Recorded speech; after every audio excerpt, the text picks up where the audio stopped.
تو یہ سب دعا اسی وقت کی یاد ہے، اس زمانے کی یاد ہے، یہ سب ہم لوگوں کو پڑھائی گئی تھی. یہ سب انک لا تخلف الميعاد یہ کہیں ہے ہی نہیں، بخاری کے اندر یہ دعا ہی نہیں ہے. بخاری کے اندر صرف اتنی دعا ہے، اللہم رب هذه الدعوة التامة والصلاة القائمة آت محمدا الوسیلہ والفضیلہ وابعثه مقاما محمودا الذی وعدتہ. بس اتنی دعا ہے. اور اللہ کے رسول کیا کہتے ہیں؟ جس نے مؤذن کے کلمات دہرائے اور اس کے بعد یہ دعا پڑھ لی، حلت لہ شفاعت یوم القیامہ، قیامت کے دن وہ جہنم کے دروازے پر کھڑا ہوگا، اللہ میرے لیے حلال کر دے گا، میں اس کی شفاعت کروں گا، میرے لیے اس کی شفاعت حلال ہو جائے گی. اور مجھے امید ہے اللہ کی ذات سے کہ میں اس کی بخشش کے لیے جب شفاعت کروں گا تو اللہ میری شفاعت کو قبول کرے گا، میں اس کو جنت کے اندر لے جاؤں گا. میرے پیارے ساتھیوں، خوشخبری سنا رہے ہیں جناب محمد رسول اللہ صلی اللہ علیہ وسلم. مبشر کبھی اس انداز سے خوشخبری سناتا ہے، من بنا للہ مسجدا بنا اللہ لہ بیتا فی الجنہ. جس نے دنیا میں اللہ کے لیے مسجد بنائی، اللہ قیامت کے دن جنت میں اس کے لیے گھر بنائے گا. میرے بھائیوں، مبشر کے انداز دیکھو، خوشخبری کس طریقے سے سنا رہا ہے، اعمال صالحہ پر لوگوں کو کس طریقے سے خوشخبری سنا رہا ہے. کبھی مبشر اس انداز سے خوشخبری دیتا ہے کہ لوگوں، جس کی 3 بیٹیاں ہوں گی یا جس کی 3 بہنیں ہوں گی اور اس نے ان کو پڑھایا ہوگا، اس نے ان کو لکھایا ہوگا، اس نے ان کو اچھا ادب سکھلایا ہوگا اور اس نے ان کو اچھی تربیت دی ہوگی اور پھر دیندار گھرانے میں اچھے دیندار لڑکوں کے ساتھ اپنی 3 بیٹیوں کی شادی کر دی ہوگی، تو وہ شخص اپنی 3 بچیوں کو تعلیم و تربیت دینے والا. میڈیا والوں، بچیوں کی تعلیم و تربیت پر محمد رسول اللہ جنت کی بشارت دے رہے ہیں. کون کہتا ہے کہ اسلام عورتوں کو تعلیم سے روکتا ہے، لڑکیوں کو تعلیم سے منع کرتا ہے؟ کون کہتا ہے؟ میرے بھائیوں، اسلام اس طریقے کی تعلیم سے منع کرتا ہے جو آج دلی کے جنتر منتر پر لڑکیوں کو اٹھا اٹھا کے پڑھتا جا رہا ہے، ان کے ہاتھ کھینچے جا رہے ہیں، ان کے سینوں پہ ہاتھ ڈالے جا رہے ہیں اور ان کو لاٹھیوں سے پیٹا جا رہا ہے. اسلام یہ نوبت ہی نہیں آنے دیتا ہے. اسلام کہتا ہے لڑکیوں کو تعلیم دو، تربیت دو، اچھا ادب سکھلاؤ اور ان کو حسن ادب سکھلانے کے بعد ان کا نکاح بھی دیندار گھرانے میں کر دو. یعنی یہ باپ کی ذمہ داری ہے ان کے لیے نیک دیندار لڑکا دیکھنا. پھر اسلام کیا کہتا ہے؟ محمد رسول اللہ وہ مبشر کیا فرماتے ہیں؟ کہتے ہیں جس نے ایسا کیا وہ باپ جنت میں میرے ساتھ ایسے ہوگا جیسے یہ دونوں انگلی آپس میں ملی ہوئی ہے، وہ میرا پڑوسی بن کر رہے گا. ایک صحابی اٹھے، کہنے لگے اے اللہ کے نبی، اگر کسی کے پاس 3 بیٹیاں نہ ہو، میرے پاس تو 2 ہی ہے. آپ نے فرمایا تو اپنی دونوں بیٹیوں کو پڑھا، ان کو اچھا ادب سکھلا، ان کو اچھا بہترین سلیقہ سکھلا اور ان کا بھی نکاح دیندار گھرانے میں کر دے. 2 بیٹیوں والا بھی میرے ساتھ جنت میں ہوگا. اتنا بولے کہ تیسرے کی رونے کی آواز کان میں آئی. پوچھا میرے صحابی، میرے دوست، تم کیوں رو رہے ہو؟ اس نے کہا میری تو ایک ہی بیٹی ہے اللہ کے رسول. آپ نے فرمایا اپنی ایک ہی بیٹی کو پڑھا لکھا، اچھا ادب سکھلا اور اس کا نکاح کسی دیندار گھرانے میں کر دے. ایک بیٹی والا بھی میرے ساتھ جنت میں رہے گا. میرے پیارے ساتھیوں، مبشر اس طریقے سے اٹھتا ہے اور بشارت سناتا ہے، بشارت سناتا ہے. بخاری کے صفحات پر مبشر کی بشارت دیکھو کس طریقے سے سناتا ہے کہ اٹھے اور فرمایا لوگوں، یہ مجمع میرے سامنے موجود ہے. آج تم لوگوں میں سے کوئی ہے، آج تم لوگوں میں سے کوئی ہے، کون ہے جس نے آج کسی بھوکے کو کھانا کھلایا؟ آج تم لوگوں میں سے کوئی ایسا ہے جو یہ بتائے کہ میں نے کسی بھوکے کو کھانا کھلایا؟ حضرت ابو بکر صدیق اٹھے، کہا اللہ کے نبی، میں نے آج ایک بھوکے کو کھانا کھلایا ہے. آپ نے فرمایا بیٹھ جاؤ. پھر آپ نے فرمایا تم لوگوں میں سے کوئی ہے جس نے آج نفلی روزہ رکھا ہو؟ آج کوئی ہے تم لوگوں میں سے جس نے کوئی نفلی روزہ آج رکھا ہو؟ ابو بکر اٹھے، کہنے لگے اللہ کے نبی، میں نے آج نفلی روزہ بھی رکھا ہے. میں روزے سے تھا، میرے حصے کا کھانا بچا تھا، میرے دروازے پر مانگنے والا بھوکا آیا، میں نے اپنے حصے کا کھانا بھوکے کو کھلا دیا. یعنی میں روزے سے بھی ہوں اور میں نے آج ایک آپ نے کہا ابو بکر بیٹھ جاؤ، لوگوں کوئی اور ہے اٹھے اور بتائے، تم لوگوں میں سے کوئی اور ہے، کوئی ایسا بھی ہے جس نے آج کسی مریض کی عیادت کی ہو، اس کے گاؤں میں، اس کے قبیلے میں، اس کے خاندان میں کوئی بیمار رہا ہو؟ اللہ کے نبی صلی اللہ علیہ وسلم نے جو یہ پوچھا، ایک صحابہ ابو بکر اٹھے، کہا اللہ کے نبی میں نے اپنے قبیلے میں جا کر ایک آدمی کی عیادت بھی کی ہے، اس آدمی کی بیماری میں اس کو دیکھنے کے لیے گیا ہوں۔ فرمایا ابو بکر 3 نیکیاں تمہارے ساتھ ایک ہی دن میں جمع ہو گئی، بیٹھ جاؤ۔ پھر آپ نے چوتھا اور آخری سوال کیا، تم لوگوں میں سے کوئی ہے جو آج کسی جنازے کے پیچھے چلا ہو اور قبرستان تک گیا ہو، مٹی تک دینے میں اس کا ساتھ دیا ہو، نماز جنازہ سے لے کر آخر تک اس کا ساتھ رہا ہو؟ ابو بکر اٹھے، کہا اللہ کے نبی میرے قبیلے میں ایک انتقال ہو گیا تھا، میں نے اس کو غسل بھی دیا، میں نے اس کو کاندھا بھی دیا، میں نے اس کی نماز جنازہ بھی پڑھائی، اور میں نے اس کو قبر میں بھی اتارا، اور میں نے اس کو مٹی بھی دی ہے۔ فرمایا ابو بکر بیٹھ جاؤ۔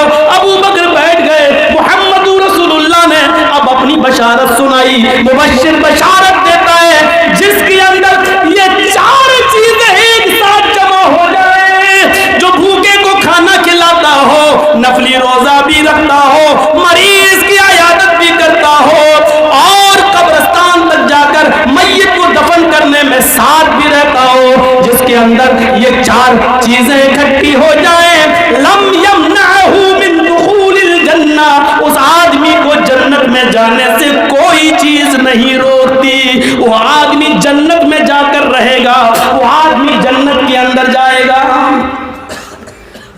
مبشر وہ خوشخبری سناتا ہے، خوشخبری سنانے والا مبشر کی ایک نظر ایسی بھی پڑتی ہے، ایک نظر ایسی بھی پڑتی ہے، ایک چھوٹی سی بچی، ایک چھوٹے سے بچے کے انتقال کو دیکھا، اس کے ماں باپ کی آنکھوں میں آنسو ہیں، لیکن وہ دہاڑتے نہیں، چیختے نہیں، چلاتے نہیں، اپنے بیٹے کے انتقال پر صبر کرتے ہیں۔ نبی اکرم جانتے ہیں اس باپ کو اپنی اس بچے سے کتنی محبت تھی۔ میرے بھائیوں، جب وہ دفن کر کے آیا، امام کائنات نے مبشر نے بشارت دی، اور لوگوں جن کے چھوٹے چھوٹے بچے حالت صغر سنی میں انتقال کر جاتے ہیں، لہو تعامیس الجنہ، ان کی روحیں جنت کے اندر بلا روک و ٹوک گھومتی رہتی ہیں، ٹہلتی رہتی ہے۔ بخاری کے الفاظ ہیں، وہ ادھر سے ادھر جاتی اور گھومتی رہتی ہے، یہاں تک کہ قیامت کا دن ہوگا، ان کے ماں باپ سے حساب و کتاب لیا جائے گا۔ کچھ ماں باپ ایسے ہوں گے جن کے گناہوں کا پلڑا بھاری ہوگا، ان کو جہنم میں جانے کا اور ڈھکیل دینے کا حکم ہوگا، فرشتے ان کو جہنم کی طرف لے جا رہے ہوں گے، اچانک اللہ روکے گا، اے فرشتوں رک جاؤ، یہ وہ ماں باپ ہیں جن کے چھوٹے چھوٹے بچوں کو ہم نے دنیا میں چھینا تھا، جن کے چھوٹے چھوٹے بچوں کو ہم نے دنیا میں ان سے چھینا تھا، ان کو جہنم میں بعد میں ڈالنا، پہلے ان چھوٹے چھوٹے بچوں کو ان سے ملاقات کرا دو، ان اپنے ماں باپ سے ملوا دو۔ یہ اچھا نہیں ہوگا کہ چھوٹے بچوں کو ہم نے دنیا میں چھینا ہو اور قیامت کے دن آج ان کے ماں باپ کو ان بچوں سے بھی نہ ملوایا جائے۔ فرشتے ان چھوٹے چھوٹے بچوں کو، کسی کی عمر 2 مہینے، کسی کی 4 مہینے، کسی کی 6 مہینے، کسی کی 1 سال، کسی کی 2 سال، کسی کی 5 سال عمر ہوگی، ان چھوٹے چھوٹے بچوں کو لے کے آئیں گے، کہا جائے گا یہ تمہارے ماں باپ ہیں، وہ بچے اپنے ماں باپ سے چپک جائیں گے۔ بخاری کے الفاظ ہیں، لم یفارق، پھر وہ ان کو بالکل نہیں چھوڑیں گے، ان سے چپک جائیں گے، الگ نہیں ہوں گے۔ اللہ کہے گا، اے فرشتوں ان بچوں کو الگ کر کے ان کے ماں باپ کو جہنم میں ڈال دو۔ یہ چھوٹے چھوٹے بچے چیخ پڑیں گے، اے اللہ یہ تیرا کیسا انصاف ہے، دنیا میں بھی تو نے ہم سے میرے ماں باپ چھینے، اور آخرت میں بھی تو ہم کو ہمارے ماں باپ سے محروم کر رہا ہے۔ اے اللہ آخرت میں بھی تو ہم کو ہمارے ماں باپ سے دور کر رہا ہے، اور جب آخرت